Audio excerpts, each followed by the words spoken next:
అందరికీ శుభోదయం. ఈరోజు మనం అత్యంత పవిత్రమైన, శివయ్యకు అత్యంత ప్రీతిపాత్రమైన శ్రావణ సోమవారం గురించి తెలుసుకోబోతున్నాం.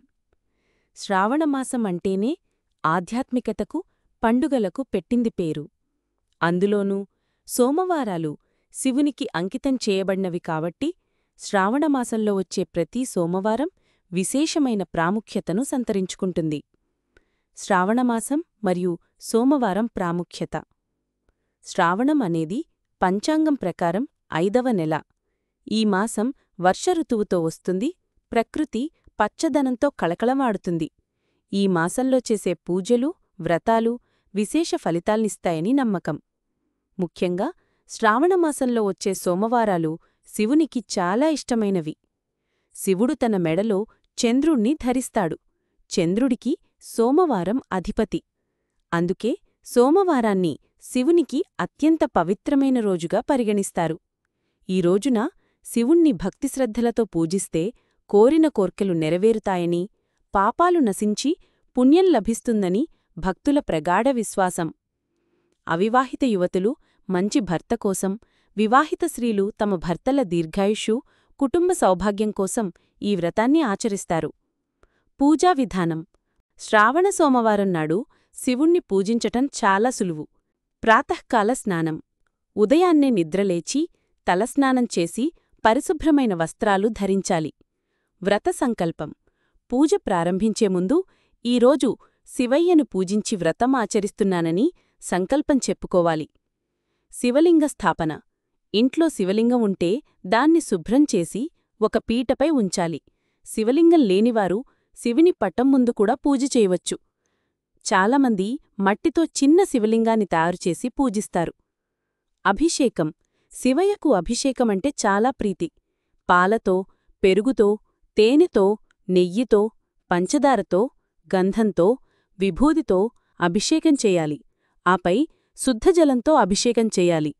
ఓం నమః శివాయ అనే పంచాక్షరీ మంత్రాన్ని జపిస్తూ అభిషేకం చేయాలి.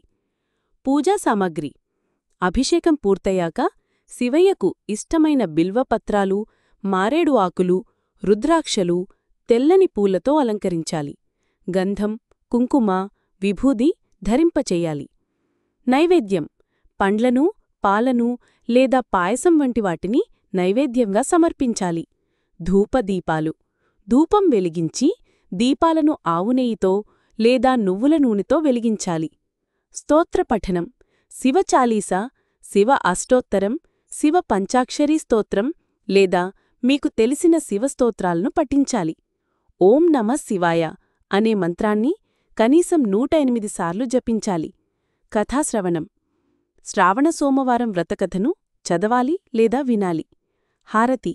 చివరగా కర్పూరంతో హారతి ఇచ్చి శివయ్యకు నమస్కరించి ప్రార్థనలు చెయ్యాలి. ప్రసాద వితరణ. పూజానంతరం ప్రసాదాన్ని కుటుంబ సభ్యులకు, స్నేహితులకు పంచిపెట్టాలి. ఉపవాసం. ఈ రోజున చాలామంది ఉపవాసముంటారు. పాలు, పండ్లు వంటి సాత్విక ఆహారం తీసుకుంటారు. సాయంత్రం శివాలయ దర్శనం చేసుకుని పూజానంతరం ఉపవాసం విరమిస్తారు. శ్రావణ సోమవారం ఆచరించడం వల్ల కలిగే లాభాలు. శాంతి, శ్రేయస్సు.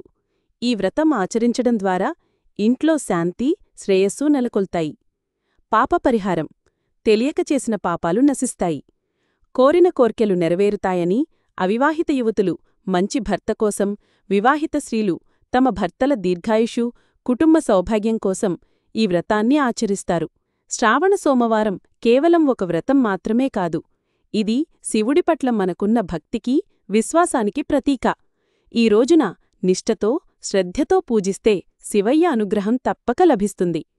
అందరూ ఈ శ్రావణ సోమవారం శివయ్య అనుగ్రహాన్ని పొంది సుఖసంతోషాలతో వర్ధిల్లాలని కోరుకుంటూ ధన్యవాదాలు. జై శివశంభో.